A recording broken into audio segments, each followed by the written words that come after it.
There's a switch on it. Yeah, there's a switch on it. I'm good at the technology. I turned on the switch. Closer to it. Thank you, dear. Strong woman.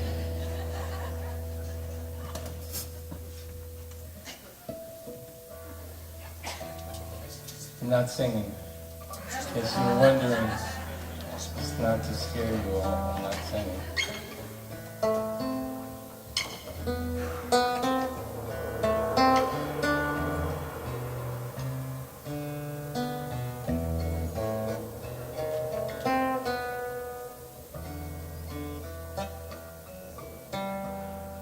In the Zohar it says, a blinding spark flashed within the concealed of the concealed, from the mystery of the infinite under the impact of breaking through. One high and hidden point shone. So it is called beginning. The darkest moment in my life came 1 month after the loss of Sue, the love of the first chapter of my adulthood, when I found myself in the same MRI that I had been with Sue, but now it was with my son Eric, as the doctors tried to find out for the cause for the paralysis on the left side of his body. And in that Job-like moment, I could see very little light in my life. Rob Cook said, when you feel a lack of understanding, run to the hidden spring. The higher waters will refresh you, and you will blossom. God's blessing will return to you, and you will become like a gushing spring, like a river that does not cease. But the truth is that prayer and communing with the Creator has never come easily to me. Rabbi Levi Yitzhak offers, one whose soul is in balance realizes that he is far from God, yet at the same time knows that he is near to God. We feel trembling awe when we think of God as utterly beyond, but from that sense that God is close, love arises. I have been the beneficiary of extraordinary blessings, certainly the emergence of a new love with Nancy, a love that is 20 years old this year, was the great burst of light that came to me after the darkness. So much of the gratitude I carry with me can be attributed to the beautiful Nancy. Truly she is my life partner who brings kindness, adventure, awe, and inspiration into our lives, from moment to moment, day to day. Of course, the light that came with a few thunderstorms, but we all understand without storms there are no rainbows, or so they tell me. Thunderstorm. Admittedly, I can connect many of those lightning.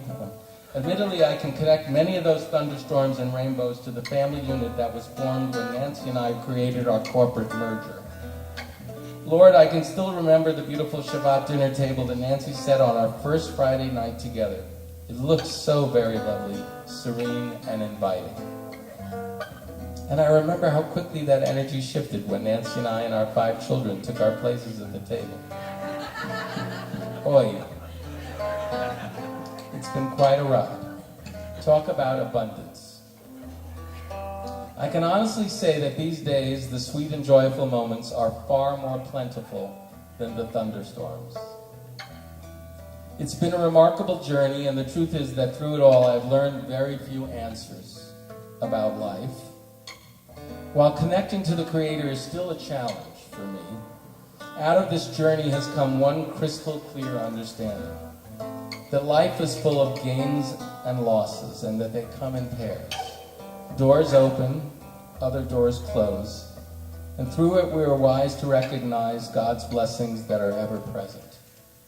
For me, while connecting to God remains ineffable, recognizing God's blessings is something I've become better at. Tonight's musical journey and song selections, prompted by my friend Pete Swan, was an attempt to reflect life's losses and gains depicted in the lyrics excerpted in your programs.